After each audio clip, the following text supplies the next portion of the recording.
2 users want to come on stage. Okay. Whoops.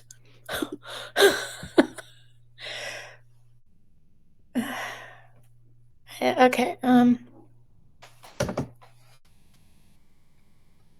We're having a little bit of technical difficulty.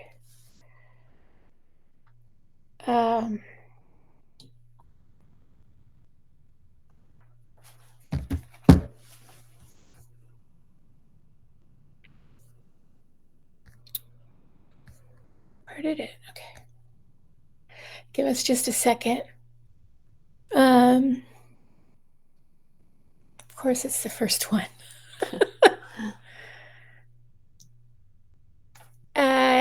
Let's look at the chat. And she was in the chat room. Okay, everybody, you can hear me? No video or audio. If you don't have video or audio, you can refresh the browser. We have this problem. Or you can change browser to Safari, because sometimes Chrome has issues.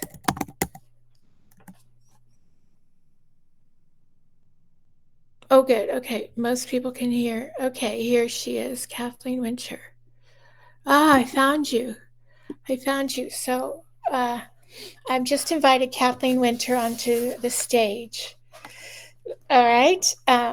She's a poet, editor, and writing instructor. And her debut collection was Nostalgia for the Criminal Past. And it was awarded the Anti-Venom Poetry Award and the Texas Institute of Letters John A. Robertson Award for Best Book of Poetry. Her second collection, all right, try it again. Boy. Her second collection, I Will Not Kick My Friends, received the Elixir Prize. Transformer, her third collection, won the Hillary Tam Capital Collection Contest and was a 2021 finalist for the Northern California Book Award.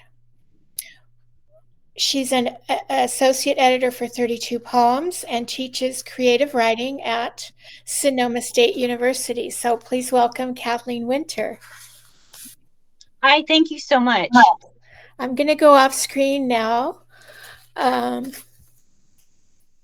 So, Kathryn, can you hear me? I think so. All right, I'm sure you'd tell me if you couldn't. So I am really grateful to be here, and I want to thank Catherine Segerson and also Elizabeth McKenzie and the folks in the audience and the other writers. It's really exciting to be part of Catamaran and to read a few poems for you all tonight. So I'll read 3 poems, and I'm going to start with the one that's in the latest issue of Catamaran, and it's called Wildcatting. Back in the day, I was saying it compulsively, convulsively, on napkins, on back sides of menus, bills, and flyers, in newsprint and magazine slick margins, and strewn through spirals supposedly assigned to notes on torts or property, and in a pinch, on grocery store receipts. Who needed a room with a view when you were all hours looking down, diverting yourself in the sheer economies of time and a ballpoint? It was a bit like having your own oil well, ribbons of it seeping out steadily, thick and sticky, leaking back into dirt, into sand, with no refinery or industry network, no employees, no middleman, no path to market. Who wouldn't have gone a little crazy to have all that energy locked miles and years underground? So the next couple of poems are fairly recent too. The one I'll read First is from my third full-length collection called Transformer, and the poem is called The Porch Roof Sky Blue Ceiling. Looking to be moved, the gravel pathway vanished into moonlessness, not before a black hose bisected it in the porch zone light. Fear of little breaches, slice in the heel through which seeps the soul's red light. Fear of trivial experience, waste of the unknown quantity of summer nights. Be moved by the porch roof's pale blue painted ceiling if you are an insect, dissuaded from staking your claim. Mud daubers stinglessly pass through the breached green door screen, searching for a ceiling, not a sky. I trapped myself in wariness, housing contingency in an anxious eye. Old as I am, still dumb. Why won't I say it? The key is hidden always someplace terribly obvious, under the only blooming thing on the front porch, inside an iron horse, just right of the front door. This wink in the mind's smoky mirror, this love of the first person passing. And then could not resist reading an election-oriented poem, since that's all I can think about these days. So this poem is from a chapbook that I published in the Texas Review Press, and I'm excited to read it because I'm in that reading every article I can find right now about the election mood. So this is Signs of the Overly Hopeful. Along the Gulf's lousy mirror of wet sand, I run out of anxiety, but it refills me before all the hot water in the shower's gone. A miserably married relation said, "Every great thing in my life has come from taking these crazy risks." I risk being pessimistic. Even art's becoming disappointing. In Houston's MFA, galleries of baby-faced Marys, gilt wood surrounding their patient faces, healing. Joseph's hair is gray as Jeffrey Epstein's. Is less rat racing the answer? Is it obvious as a highway sign? Brakeless trucks must bypass rest area. My friend Leanne has a strategy. I answer all the officers' questions with a small amount of truth and a large amount of practicality. A muddle is E.M. Forster's phrase for when we don't know our own minds. Leanne's always known herself, calm, but with a twitch. Rick says she has a romantic aversion to the idea of marriage. I think sex is the Judas horse that led us all into what? The state pen, marriage, 9 years of dust. Impervious surfaces, antiquated lamb. We're older than when we first said these things, but maybe time's on our side. I want a sight of reality, even when it's grim. Teens like fantasy because they feel they have no agency. In reality, we dread the former president could linger past November like a rat behind a wall. I don't want to be overly hopeful, but no one human can accept that smell. Thank you so much. Looking forward to hearing everyone.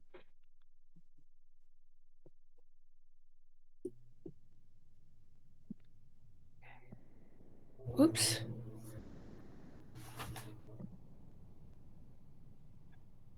Hold on, how do I get back on stage?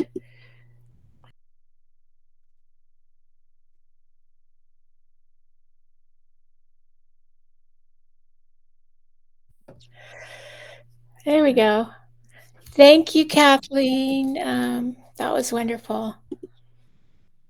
Okay. And now I'd like to introduce Elizabeth McKenzie, our managing editor, and she's going to introduce our next reader. Hi, everyone.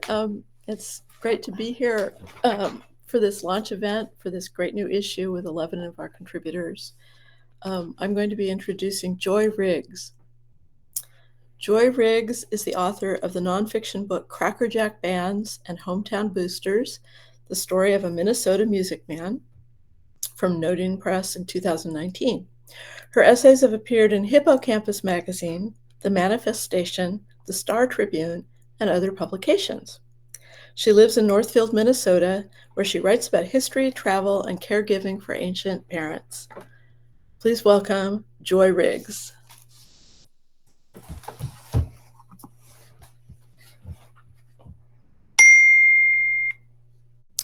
Okay.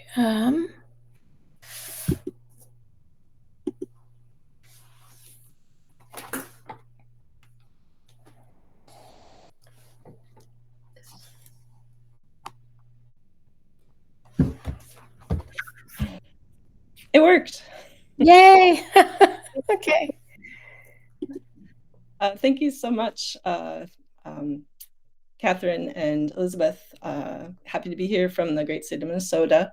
I'm going to read the first part of my 5-part essay called The Case of the Drowned Fiancé. If this were a movie, the scene might have opened with a wide shot of the San Gabriel Mountains in late January, the gentle rises of green, brown, and gray, dwarfed by an expanse of bright blue California sky. The camera would pan down to a cemetery north of Pasadena that was lush with green grass and dotted with thousands of gray tombstones. And it would focus on the movement of 4 figures treading carefully along the rows, heads turning left and right, searching for a man who has been dead for 99 years. But it wasn't a movie. It was just another day in my life as an amateur detective, seeking to connect dots about my grandmother's mysterious past. The 4 figures were me, a 55-year-old writer from Minnesota, my husband Steve, our 26-year-old daughter Louisa, who moved to the Los Angeles area 4 years ago, and Louisa's girlfriend Annalise. The man we sought was my grandmother's drowned fiancé. The 60-acre Mountain View Cemetery opened in 1882 and contains more than 70,000 burials, including some of Pasadena's early inhabitants, as well as the more recently deceased. Fortunately for us, Steve had searched the cemetery's internet database in advance of our visit and pinpointed the approximate area where the remains of my grandmother's former lover were buried. Even so, with that information and 4 of us involved in the search, it took 10 minutes of wandering the rows before the letters on one tombstone sent a jolt of recognition to my brain. I blinked and took a step closer, and my pulse quickened as I called to the others, "I found him." Steve, Louisa, and Annalise joined me in front of the stone, the overhead sun warming our faces as we gazed at the inscription, George R. Fredericks, 1888 to 1924.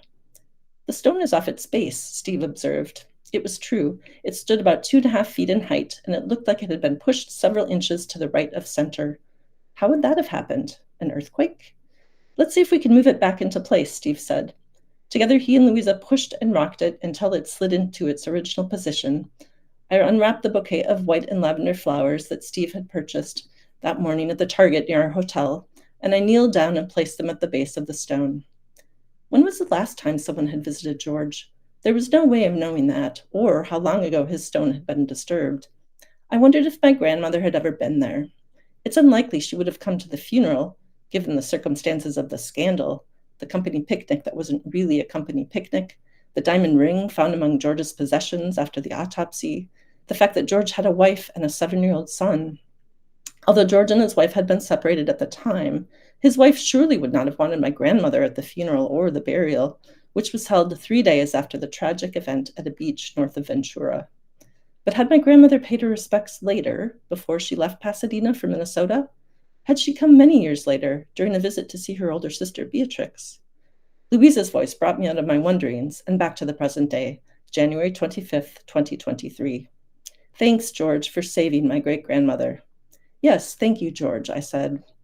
Earlier that morning, Louisa and I had discussed the fact that neither of us would be visiting the cemetery if it weren't for George, because we would have never been born.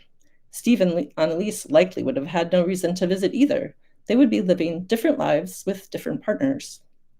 I wanted to know what George looked like, but I hadn't been able to locate a photograph of him in my search of newspaper articles about his employer, the Walter M. Murphy Car Company.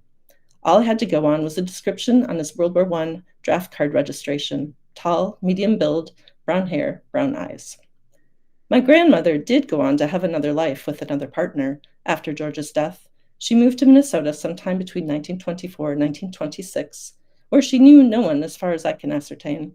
And within a few years, she had met and married my grandfather, Edward J. Falvey.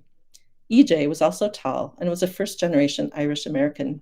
He died at age 55 of a kidney blockage, and my grandmother never married again or even dated, as far as I know. My grandparents had 4 children, including my mom, the youngest. Mom was the only one who was still alive, the only one who had lived long enough for me to uncover a story that my grandmother had kept from them all her life. As I stared at George's marker and gazed at the surrounding tombstones, I wondered what my grandmother would think of our visit to the cemetery nearly 100 years after she and George were separated by death. She might be pleased that we cared enough to visit. I didn't think she'd be angry, and if she was, it was partly her fault. If she didn't want me to solve the mystery of her dead fiancé, she never should have introduced me to Agatha Christie books when I was a teenager. One year she gave me Murder for Christmas, a collection of short stories by Christie and other mystery writers. Inside the front cover, she wrote in red ink, "From one mystery fan to another, love, Graham." I still had the book. And now, 35 years after she took her secret to her own grave, I was standing in front of her fiancé's grave with many answers and many more questions. Thank you.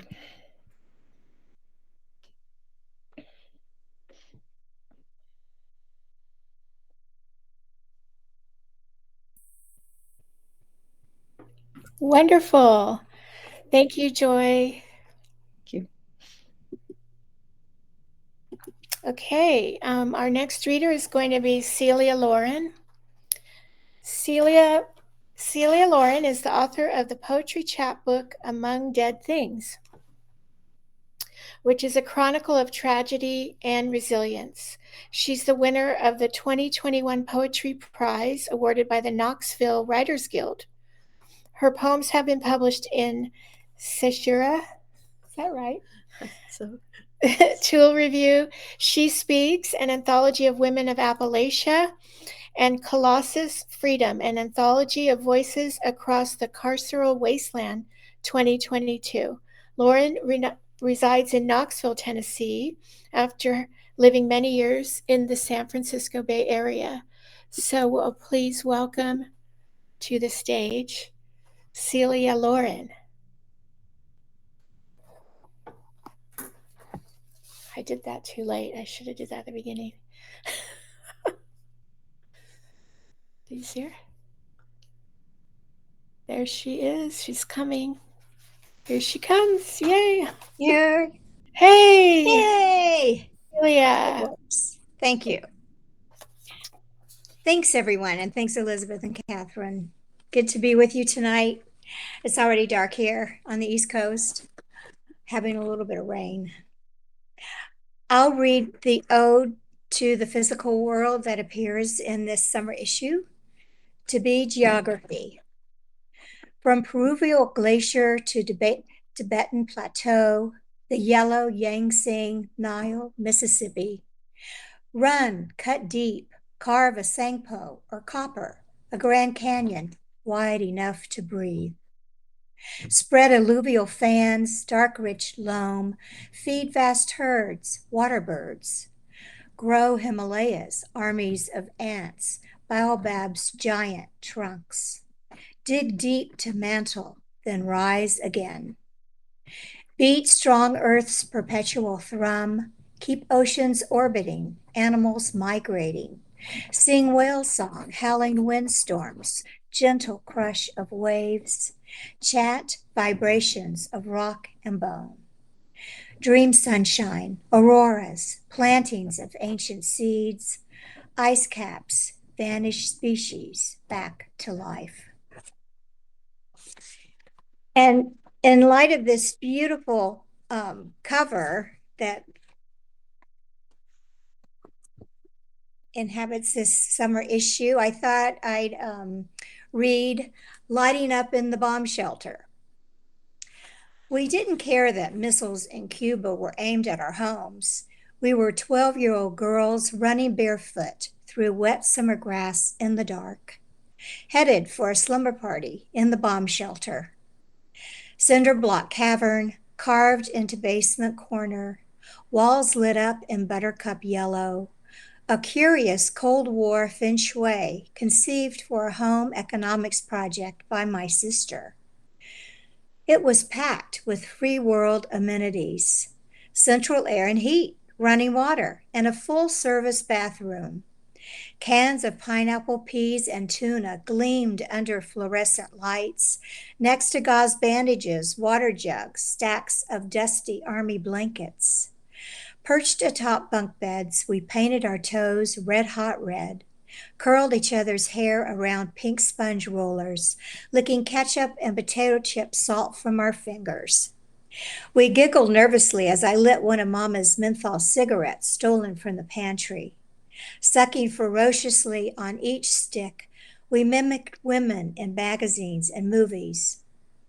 It wasn't until daylight that we noticed the singed sheets and hastily rubbed ketchup into the burns.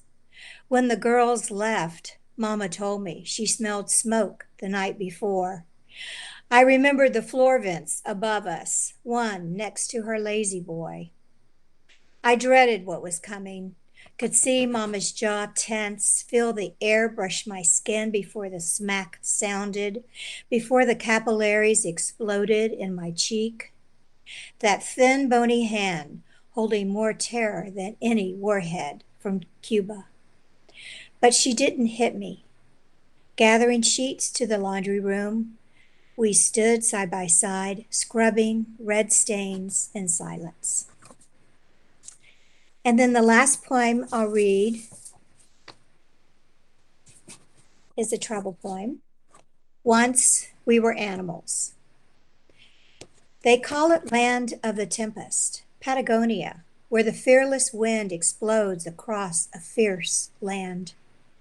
4 days we've trekked the string of base camps in the shadows of Chalten's vertiginous granite slabs, the jagged, exultant peaks of Cerro Torres, remains of devoured mountains. One afternoon, a gale blew up. The guide yelled, "Flatten yourselves against the ground." Exposed, we shivered, shaking the grit in our teeth, and held on to each other. Today, we approach massive Moreno Glacier, 50 miles long and 20,000 years in the making. Even before we can see, the glacier announces itself. Earth's thunder, the shearing of ice the size of city blocks. What is this sound? The agony of severance, the pain of exile, or the explosive joy of release? It's the force of nature, an intensity I've never experienced. Here, nature turns on itself. I've forgotten my ancient mind, how to be wild in the wild, where terror and beauty sing duet, their songs magnified in the wind. I've lived protected, fenced, feeding on sweet grass, afraid to stray outside the wire, become bare ribs grilling in the sun. I tremble as millions of tons of ice inch toward us, driven to crush, yet walk on, straining for a glimpse, hands tucked in my pockets. Thank you very much.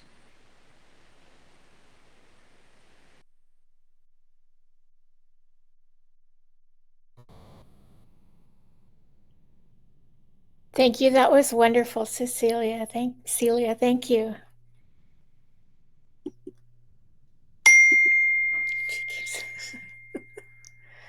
Okay. Well, I'm happy to be introducing Reginald Gibbons. Reg was once my teacher and later became a friend. He was born and grew up in Houston, Texas. His novel Sweet Bitter won the Anisfield Wolf Book Award and was subsequently reprinted by Penguin, then LSU Press, and again in 2023 by Jackleg Press. His 2 books of very short fiction are An Orchard in the Street and 5 Pears or Peaches. His book of poems, Creatures of a Day, was a finalist for the National Book Award. His 13 books of poems include the forthcoming 3 poems and Young Woman with a Cane. He has taught creative writing at Princeton University, Columbia University, at the Warren Wilson College Low Residency MFA program for writers, and for many years at Northwestern University, where he was also the editor of Tri-Quarterly magazine from 1981 to 1997. Hi, Reg. Welcome. Hi. So nice to see you. You too. And thank you for inviting me to this wonderful occasion. I'm going to read the opening of a short story. It's called The Red House, 1978. 4 more blocks, and Carla was now standing a little to one side in front of the tiny wooden house where she had lived with Quentin for 2 years of their youth. Over the little house stood a very tall acacia tree that had shed layers of dead, dry leaves on the ground. But despite her old feeling that she must rake them up back then, she had loved that tree's presence. She could see that inside, near the front window of the dark, very small living room, there was a tiny table lamp, and near it, a candle flame was quivering. They were both standing on the yellow dining table that Carla had sold for $10 to a woman who had moved in after she and Quentin had separated and she had left that house, which she had loved, and she had moved into an apartment downtown. But whoever lived in the house now had also hung a curtain of thin fabric across the big window, and it allowed only a little light to come out dimly from lamp and candle, and the curtain kept her from seeing who might be inside. She tried to sharpen her eyesight to see the candle flame. On the short gravel driveway, Carla took 2 more steps toward the front door. The little house stood between 2 brick 4-flats. They were much taller than the little wooden house with its dark, worn, unpainted shingles. The front door was painted, the same pale yellow as the table inside. She had painted both. The sodden sky at dusk made the little house seem unprotected and without any companion except the tall tree. And now she looked up toward the top of it and saw that half the upper branches had been sawn off. Twilight air was damp. Again the candle flickered for a moment as if pulling away from something it feared. Then she felt a sudden, small but frightening shock as she perceived a face behind the curtain. A dark room near the candle. The shape of a head. A man. A white man with a dark beard and long dark hair, wearing a plaid shirt. Perhaps he was reading something only by the light of the candle. Strange, almost reading in the dark.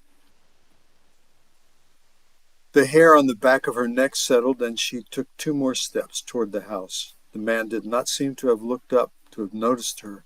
The nearest street light was burnt out. Her dark clothes and her dark skin and the darkening twilight might have made it difficult for the man inside the house to notice her. This had never been a well-kept neighborhood, but the little house had charmed her back then when there were many young people living in that neighborhood, and the rent hadn't been high. Somehow it seemed the right sort of California. The house had only 3 rooms, the living room in front and the tiny kitchen next to it, and behind the kitchen a very small bedroom. She and Quentin hadn't even owned a proper bed. They slept on a mattress on the floor, but she or Quentin, and more often Quentin, would make the bed neat after they got up each morning. Carla thought she might try knocking on the door. Her nostalgia, her curiosity were strong. She so wanted to see the inside of the house, just once more. But something held her back. Before she and Quentin had lived there, someone had built a small dining booth in the kitchen. She wished she could see if anything had changed inside the house. The little kitchen booth was where she had often eaten alone and had read, not sitting at the yellow table where she had been exposed to the street by the living room window. She had never hung even a gauzy curtain over that big front window. Carla and Quentin had been coffee freaks, and every morning they drank the best they could afford, and they made and ate breakfast together. and read together in the dining booth, facing each other across the table and talking about what Quentin was studying in his classes and what she was reading for pleasure, which included some of his graduate school texts. Then by 9 in the morning, he would go off to his classes at the university, and she would walk to the nearby bus stop and take the bus to her job at a big store downtown. It's the opening.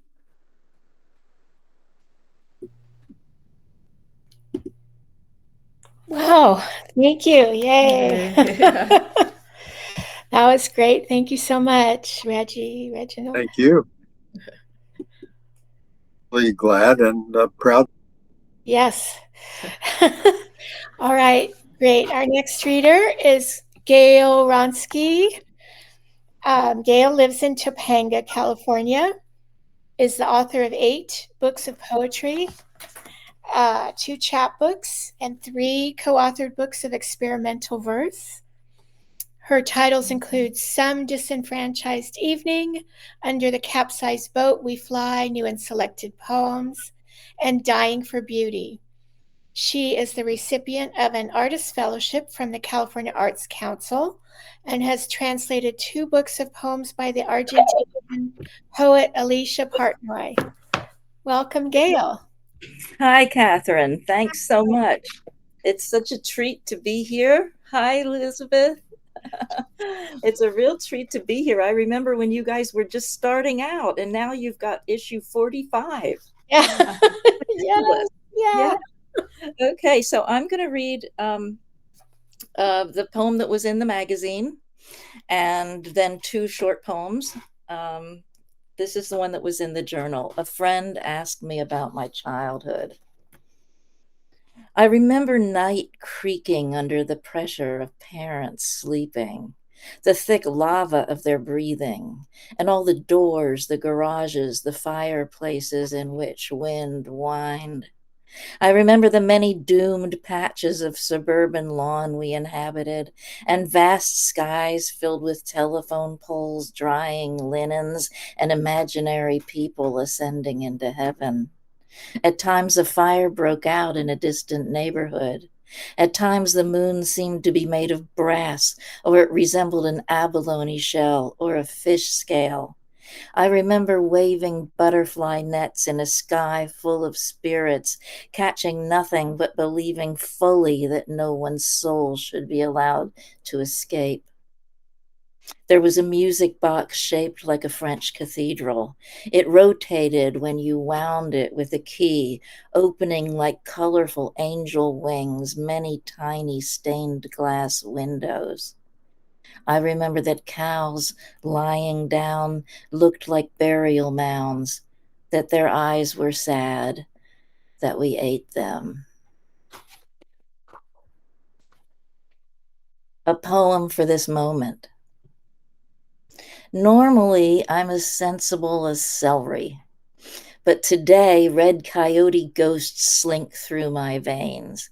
You must have moments like this and feel even a certain gratitude for what is extraordinary. At the same time, I worry that these days we're like people sitting happily at a theater while our homes have become scenes of mourning and no one has called us yet with the terrible news.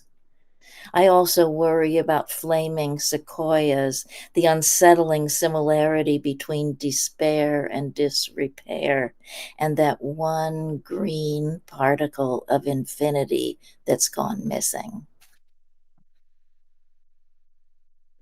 This poem takes place in an art gallery.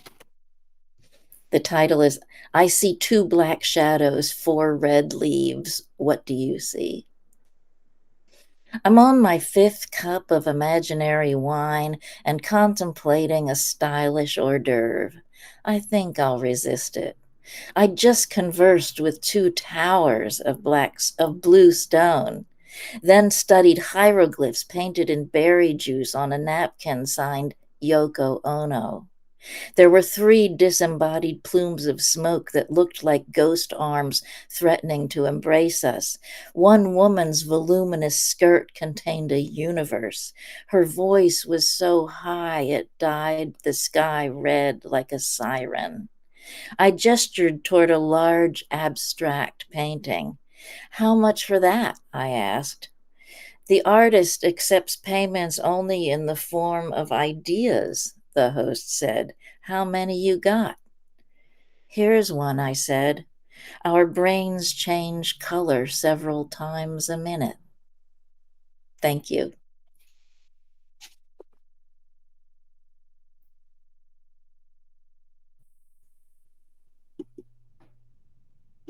Wow, thank you. Thanks, Gail. Thank you.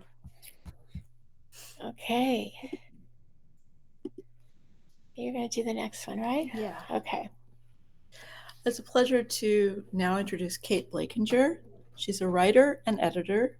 Her short stories and essays have appeared in Alaska Quarterly Review, Epiphany, the Gettysburg Review, the Iowa Review, the Offing, and other journals. She's a grateful recipient of fellowships from the Elizabeth George Foundation, McDowell, Gentile, and the KHN Center for the Arts. She lives in Philadelphia, Pennsylvania with her family. Welcome, Kate. Thank you so much, Elizabeth. And thank you, Kathryn, too. I'm so glad to be here. I'm going to read the beginning of my short story called A Lesser Man on Land. Linhart felt the change in the vibrations moving along the propeller shaft, the way they'd quickened, out of rhythm with the movement of the ship. Even distracted by regrets about his ex-girlfriend, he'd been struck. None of the engineers noticed. He told the chief engineer the seals were wearing away, letting water leak into the oil. The chief had a reputation for decisiveness and a reverberating laugh that made his beard twitch. Linhart said he'd taken readings with eddy sensors in the plane stern and bow bearings of the shaft, and the readings bore out his suspicions. The whole propulsion system is going to go. The bristles hiding the chief's chin shook as he laughed. With his large hands, the crescents of his fingernails black with grease, he flung open the door of his tiny office and gestured at the men checking the gauges. "Watch the engineers," he said. "Learn something. We keep everything tip-top in my engine room. They've been to academy. They know what's what." The chief turned away, shoulders shaking still, and Linhart's spirit shrank as that laugh clapped his ears. It was a penetrating laugh. Even over the engine noise, he could hear it. 2 days later, they were dead in the water. The propulsion system had gone down. All but the battery-powered lights blinked off when the main generator stuttered and failed. In the engine room, with no AC, the temperature soon climbed past 120 and kept ascending, and the men sweated until their clothes were soaked, as if they'd been caught on deck in a gale. The chief barked orders, not needing his megaphone in the eerie quiet, and they raced from pump to valve. They worked double shifts. Strange to work without the maddening growl of the turbines, whose roar usually washed every smaller sound out of the air. Linhart was the DMAC, a glorified mechanic, and this ship, the SS Mazama, was a tramp freighter, one of the last of her kind, hauling crates of bottled ketchup and porcelain toilets from San Francisco, ceramics from Japan, and mounds of prawns from Indonesia, their curled bodies bedded down on melting ice in the refrigerated hold. They were still at work, the propulsion system still not operational, when the sea turned mountainous. Thank you. I'm going to stop there.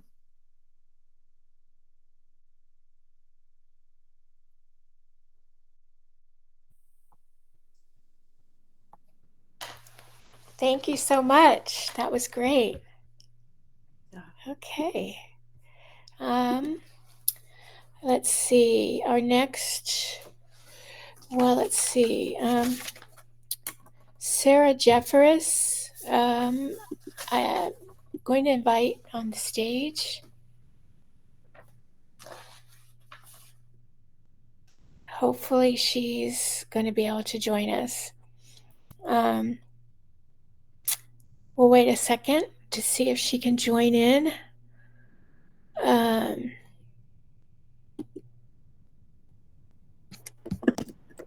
she's here. Oh, great. Oh, okay, great. Okay. Lisa's going to introduce you now. Hi, Sarah. Sarah Jefferis lives in Burbank, California. She holds an MFA from Cornell University and a PhD from the State University of New York at Binghamton. She's published 2 books of poetry, What Enters the Mouth and Forgetting the Salt. She has published poems, stories, and essays in the New Coin, the Cimarron Review, Yuzu Press, the Holland's Critic, the Patterson Review, the New York Quarterly Review, the SoFlo Poetry Journal, and other magazines. Welcome, Sarah. Thank you so much. Thanks for having me here. Thanks for doing this. I'm going to read the beginning of an essay that I wrote called All the Lines for Food, a meditation on grocery shopping. The farmer's market. You rise early to not see so many people. You miss the Japanese soba, the music, the smell of Vietnamese pancakes. But all is long gone, and so too the crowds. People walk around each other. No one lingers. You don't have to use wooden discs anymore. You've made enough not to receive benefits. You don't want to be ashamed, but you are. There are not many farmers, but autumn's harvest is here, and you are grateful. Canadian bacon, chicken, ground beef, all local, all free, or free as one can imagine from the virus, from the meat packing plants where even the slaughterers have daughters to feed.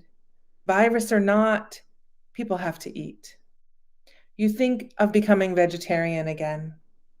At the baker's stand at the market, you ask for a baguette, and they recognize you. You taste acid in your mouth. You don't want to be known anymore, don't want your mistakes to continue to be addressed. Didn't you once own a patisserie? You say, no. You want to beat them over the head with frozen chicken legs. You want to choke the Sarah they are asking for, the one who drowned years in French butter and chocolate. I could have sworn, they say. Nope, sorry, wrong one. Surely the 100 pounds less makes you unrecognizable. Maybe it was how you squeezed the bread and you shoved the baguettes on top of the eggs and walk briskly away, cursing how in this small-ass town, no one can really make herself up or over.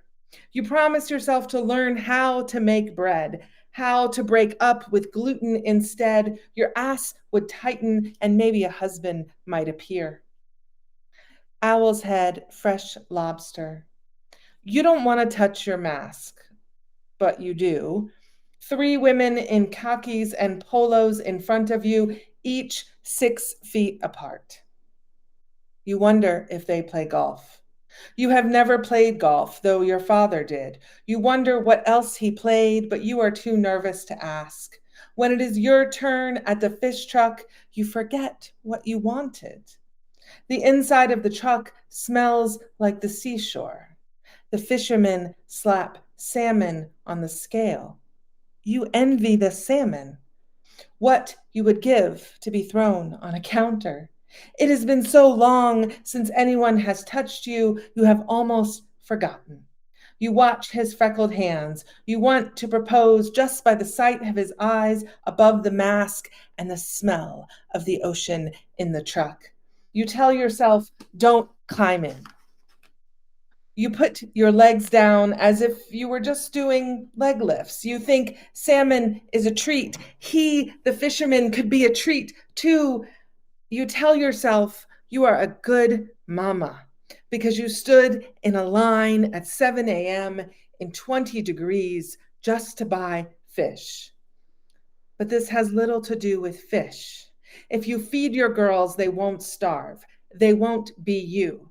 Never mind that they sound like you, how their shoulders bob when they laugh. 3, the Salvation Army. 4 years ago, you stood in a food pantry line with your book on boundaries. You thought you could read your way out of sorrow.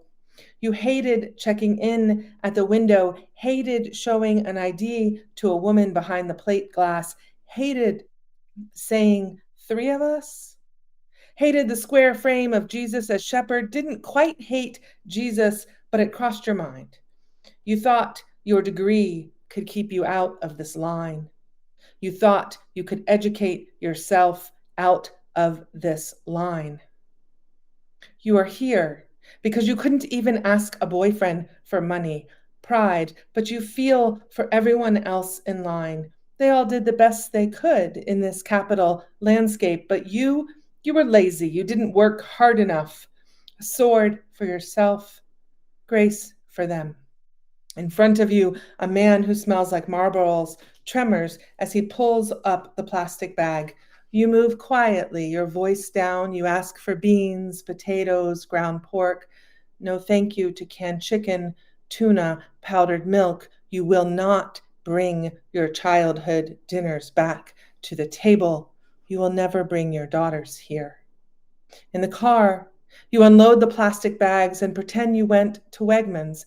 The girls wonder why block cheese, why bags and bags of rice, but they don't answer or ask. Driving past on Seneca Street, you see a line of people 6 feet apart. No one has masks. You are afraid you will stand in the line again. You offer blessings, keep moving, and feel nauseated. 4, the new green star. You pretend here, pretend someone won't kick you out. Last week, someone tested positive for the virus, and so you are extra hesitant. You watch couples shop happily and feel green. Husbands who touch kale and their wives. You think, I could have that. No, you can't. You stare at carrot juice, apples for $11.99 a bag, fancy chocolate bars, the meat counter, spicy tofu, the one thing the girls wanted. Their desires drive you. Feed them, and they will not leave you. Feed them, and the virus won't touch them. A full stomach will keep this virus away. Everything is shiny and bright in the co-op, so many kinds of lettuce. As a kid, you thought iceberg was delicious. You have a special membership and you are grateful. Discounts. Soon it will expire. You wonder if your father, the one who is now talking to you after 30 years, shops at a co-op in Georgia. He said he would rather starve before eating kale. You didn't tell him of the pantry line. Instead, you speak of Minnesota, of brutality, of the protests he went to in 1968. The present between you easier to chew than your childhood. Thank you.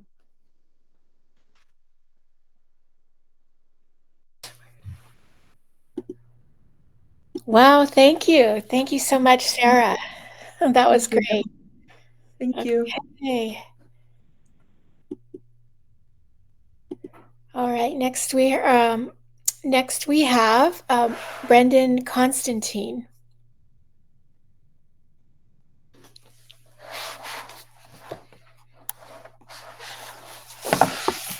Brendan Constantine is a poet based in Los Angeles.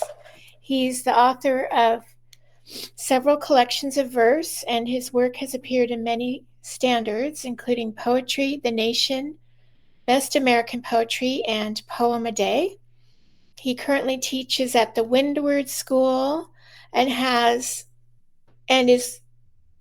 with the Los Angeles County Museum of Art. Since 2017, he's been developing workshops for writers living with aphasia and traumatic brain injuries. Please welcome Brendan Constantine. We can't see you though. Are you there? It's dark.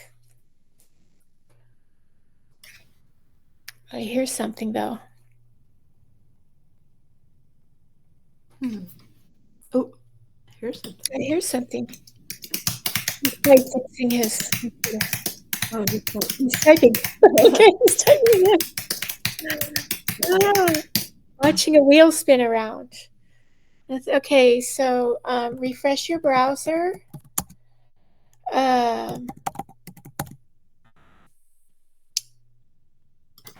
That could help.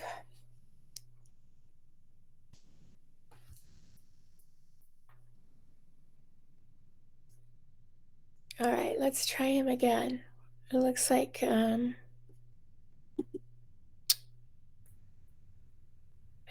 I'm going to invite you again. He went off. Do it again. Okay. Yeah.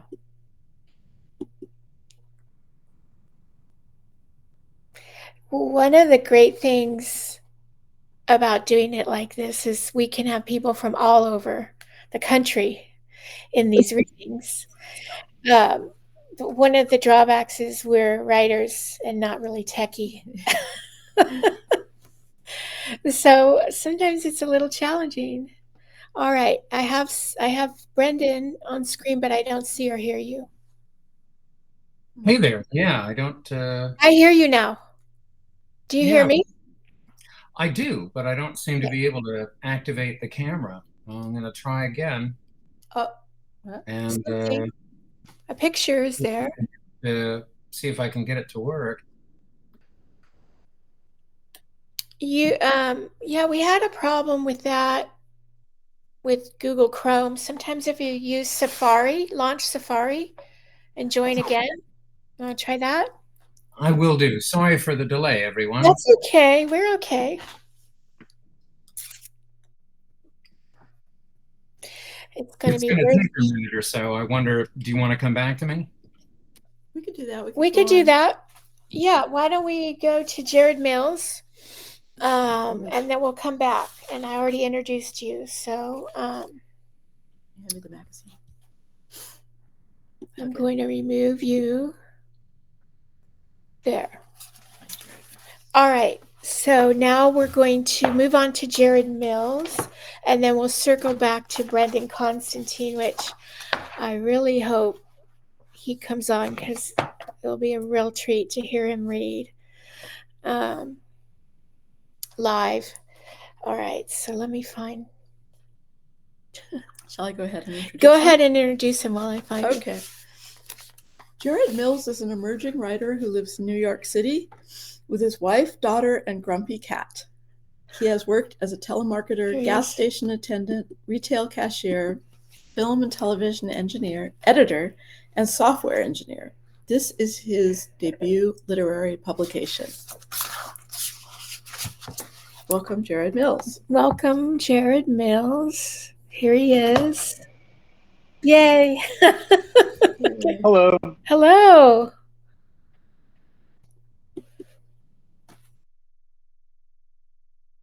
Hi, everyone. I just want to give a quick thank you to Elizabeth and Kathryn for selecting my story, and just to say thank you to all the other readers for sharing your awesome work, and to everyone else for attending this evening. My name is Jared Mills, and my story is called The Books. It's about a man who has lost his job and subsequently his house, and is preparing to move with his wife and daughter to his in-laws' guest room. As he packs his extensive book collection, the books trigger a number of key memories of his life and his own attempts to become a writer. I'm going to read a selection from somewhere in the middle of the story, so here we go. Let's see now, he thought. Hemingway. That's an easy one. I've read all of those. He plucked them out of the shelf one by one until he got to the last one alphabetically. The Sun Also Rises. And the cover, the image of a bullfight blurred in motion, the black bull appearing as pure shadow were it not for the curved streaks of white defining its horns. The red of the matador in his traje de luces as he parries and thrusts at the charging bull. The whole image an abstraction of a bullfight. A half-memory daubed and swirled in murky water. And here come his own amorphous associations now. A faded green carpet and the leftover smell of pipe smoke. and the soft fragrance of the roasting turkey wafting in from the kitchen, and a cacophony of voices and sounds of paper tearing, flashes from disposable cameras, a black garbage bag stuffed further and further with torn bright red and green scraps, the smooth texture of that same paper covering the thin rectangular package in his hands, a sticker in the corner with his name on it, and below his name the text, "From Grandma and Grandpa." He flipped the package over and tore at the fold in the wrapping held down with a strip of clear plastic tape, tore again at the seam in the paper, and saw the smeared, blurred abstraction of a bullfight, the same one he held in his hands now. How many years later? And he asked his grandma how she knew that he wanted to start reading Hemingway. And he just smiled and winked and went off to check on the cooking. And then that same face, again, how many years later?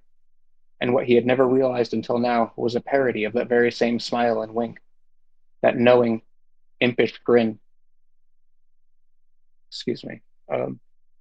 That knowing, impish, mischievous gesture repeated, but repeated as reflex, devoid of all mirth and all meaning. The cooking replaced by flavorless trays of food delivered anonymously. The pipe smoke dissipated long ago. Those wonderful aromas gone and replaced by the fetid stench of unwashed flesh and the stale urine, and as she drew him closer, the rank odor of her breath expelled from behind yellowed and blackened and missing teeth. And he sat and accepted her stench and grotesque countenance, this living caricature of his grandma, the moist warmth of her hand on his, because he knew this was likely the last time he would see her, and he wanted to remember it, even if he was unsure of her recognition, even if he was sure her memory of his visit would begin to dissolve the moment he was out of sight. Even if, he thought now, placing the copy of The Sun Also Rises into the second storage box, even if his final memories of his own father would ultimately take a similar shape. And come to think of it, wasn't it also The Sun Also Rises that his dad had borrowed and been unable to finish?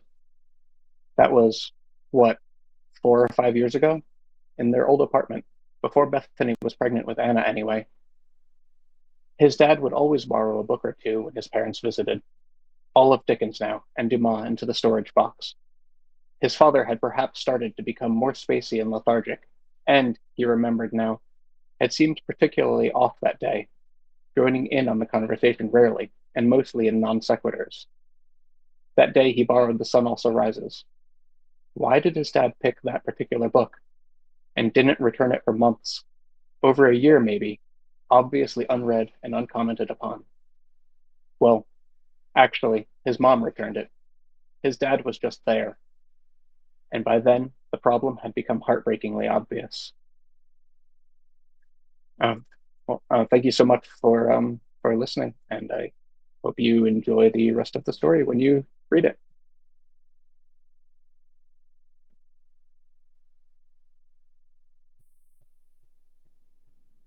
Thank you. Wow, thank you. Thank you, Jared. Yeah. That was great.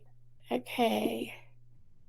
Yeah, and so there's a little button here that says buy the summer issue on this below the screen.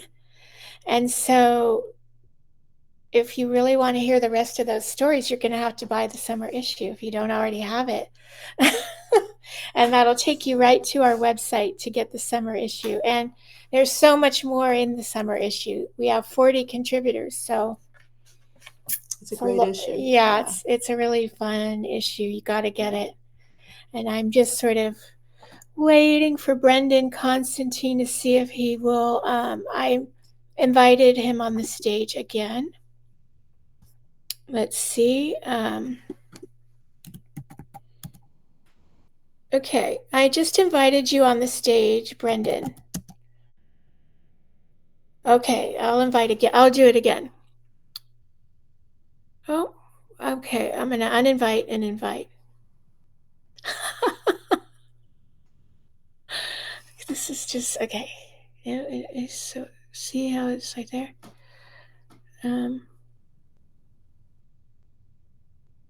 Reaction. Okay. I'm going to go back to people and I'm going to uninvite. Then now I'm going to invite. Oh, now I'm going to invite. Okay. Main stage. Okay. Come on. Yeah. I hope this works. Let's see where we go back to chat. Yeah. Okay, Brendan, we invited you again. There he comes. What's happening? Hey there. Hi. How about you just read? We can't see you, but we can hear you. All right. How about we do it that way? For now, I'm going to go off screen and let you take over. All right.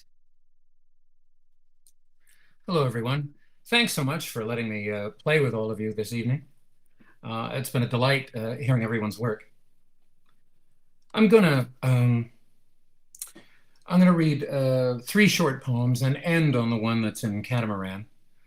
I'm doing it this way because it feels rather like the tide coming in and going out. In the first poem, the ocean will be here, and in the last piece, the ocean will go away. This is called World's End. My mother is sleeping while you read this. White hair spread across a pillow. She's on her back, mouth open, and you need to know this. Her teeth are gold and china. The radio is playing low, a classical station, some opera or other, where people die believing love can be lost in a crowd. My mother breathes like a gallery, like 100 paintings of old ships. This really does concern you, because the sea is at your door, because my mother sleep talks on your behalf, because it gets late so early now.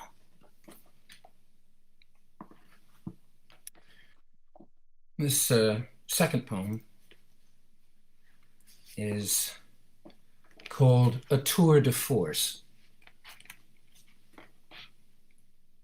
I got a book and can't make myself read it.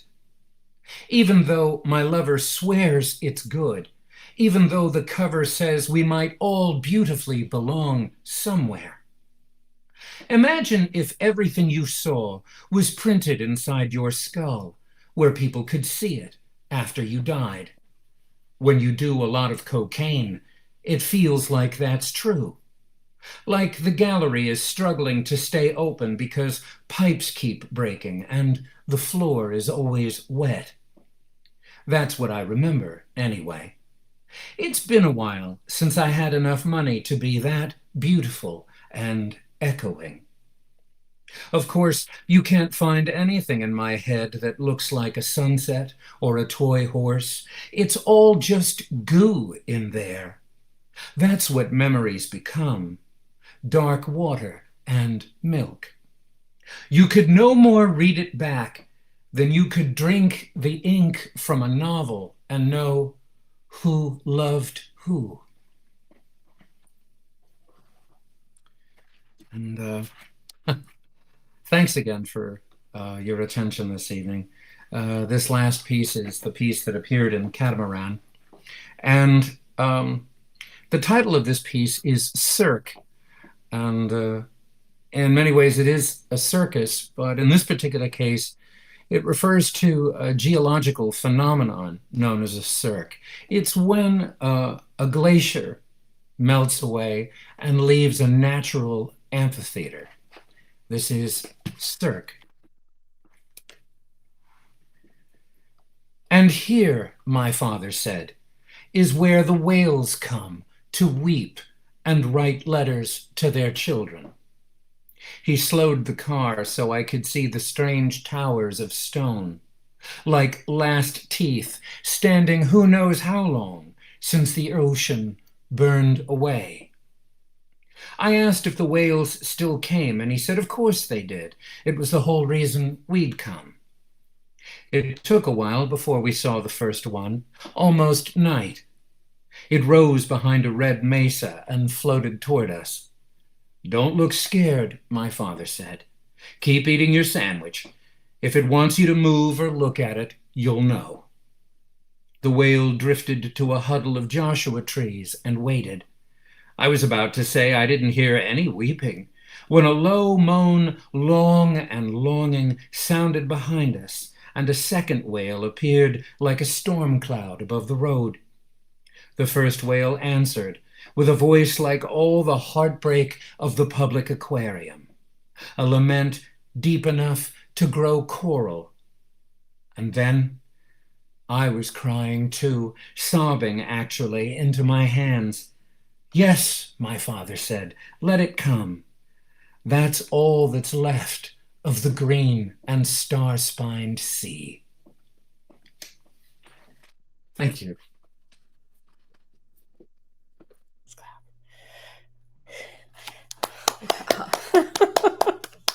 Wow, I love that poem. Thank you so much for reading that. All right.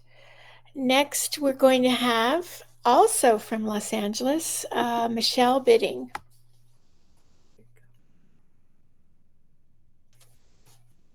Michelle Bidding was shortlisted for the 2023 Craft Character Sketch Challenge and the 2020 Montreal International Poetry Prize. The 2021 Fish Poetry Contest, judged by Billy Collins, and a finalist for the 2021 Constantine Prize and 2020 Read Magazine Edwin Markham Prize. She's the author of 5 poetry collections, Good Friday Kiss, winner of the inaugural De Novo First Book Award, Notes to the Beloved, which won the Sacramento Poetry Center Award, The Couple Who Fell to Earth, and Broken Kingdom, which was the winner of the 2018, the inaugural Catamaran Poetry Prize. And then Nightmares and Miracles, which was the winner of the Wilder Prize in 2022. Hi, welcome, Michelle. Michelle is our last reader, guys, so we're excited to have you.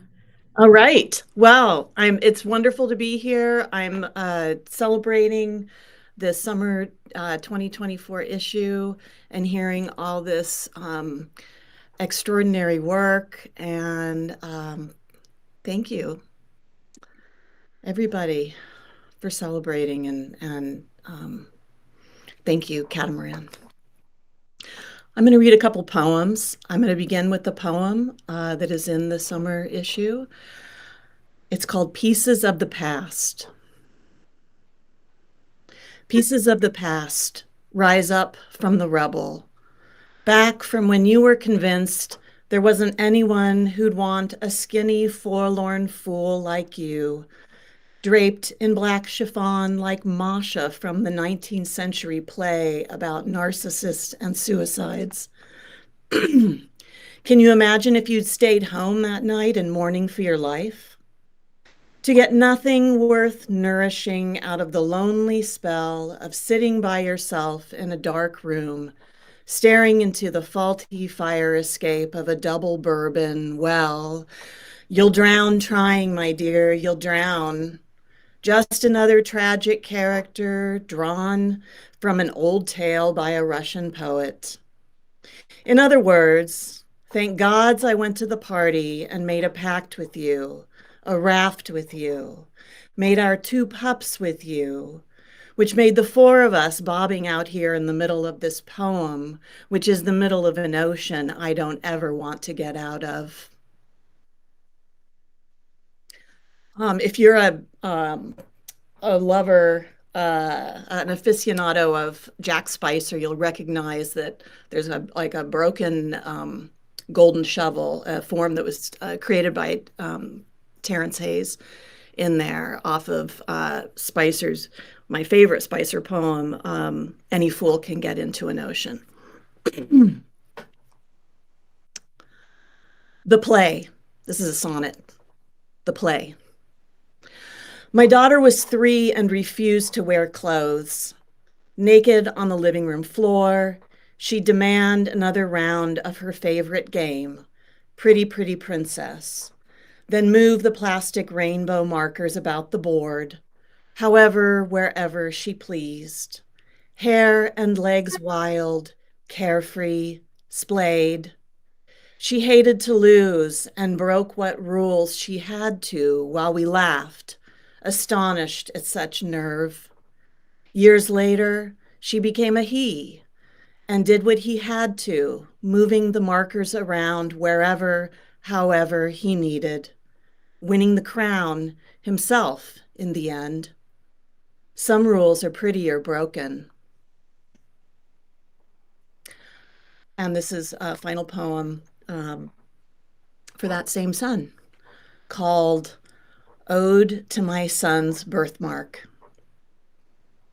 Stork bite, angel kiss, salmon patch of blush epidermis, pink palm print pressed to the back of your head and hidden until you merged with the light outside my insides. Summer flooding the hospital room in the city of St. Monica, patron of mothers and famous for cheering son Augustine along his fraught, illustrious path. And isn't the world just like that? Mothers versus death since forever, as we followed it in history, books, and life, and certainly since you arrived on this planet so breathtakingly artful in its design on evils and delights, on miracles and mayhem, and shame on us, and on me for getting your skull cap's masterpiece, the field of Rorschach strawberry, where I'd plant my lips so often, letting your follicle fragrance fill me, a grace-given thing, this infant essence, fecund and flesh-scented, the bread of stars if they could exhale like animals, like the breath of heaven, really. Then the unseen illness, the taking of pictures, the requisite shearing of locks grown long in your young adulthood. I saw it. The good friends flying in with their weed and spirits, their laughter and raucous playlists. The ceremony of love your goofy lot performed, first braiding, then snipping, then shaving your head to its nubby minimum so the chemo could not get there first. That fucking devil we'd bless and curse as it snaked its orange burn around your body in the coming weeks and months, and how the shearing brought the mark into view. The rouge kiss of a long-lost lover peeking through your homemade beanie knit by a family friend from the church we don't visit anymore, not even on holidays, or to pray in pews under stained glass. Those ocular openings in the neo-Gothic vein since medieval Chartres, where divinity streams through. Oh, you brave and worthy knight, your body a cathedral, your bones holy relics humming the hymns of coming health. And weren't we the ones back when, always first to the healing rail, our heads bowed to receive the woo-woo spirit, where most were too proud or embarrassed to kneel or believe, but we knew that the things worth knowing are not the things we know. And when God is gone, it means church is everywhere, and water might turn to wine and stones to gold, and the greatest moment in the service was when everything stopped and the veil of words dropped like a curtain of hair falling, and the people turned to touch each other, saying, "Peace be with you, and also with you," their trembling hands a little like newborn roses opening to morning after the shadow of night has passed.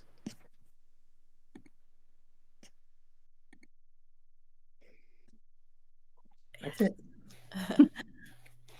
Yay! Beautiful. Thank you so much, Michelle. You're welcome. So wonderful to be here. Thank you. Okay. It's so great to hear we had several, I think 3 poets from Los Angeles. We had people from the East Coast, the Midwest, Northern California, and we're here in the Central Coast. So it was wonderful to hear all the voices. Thank you again to all our readers. Once again, we had Kathleen Winter, Joy Riggs, Celia Lawren, Reginald Gibbons, Gail Wronsky, Kate Blakinger, Sarah Jefferis, Brendan Constantine, Jared Mills, Michelle Bidding. Thank you guys. Thanks Thank you all so of you. much for reading. Thank you. Okay, well, that concludes our broadcast. And be sure to buy the summer issue or subscribe to the magazine and follow us for news and events. And submit your work to Catamaran. Okay, Good night, everyone. Good night. Thank you. I don't know how to do this. Okay, look. How do I end it? I don't know. Oh, here it is. Okay. Thank you. Oh, look, everyone. Okay. T end broadcast.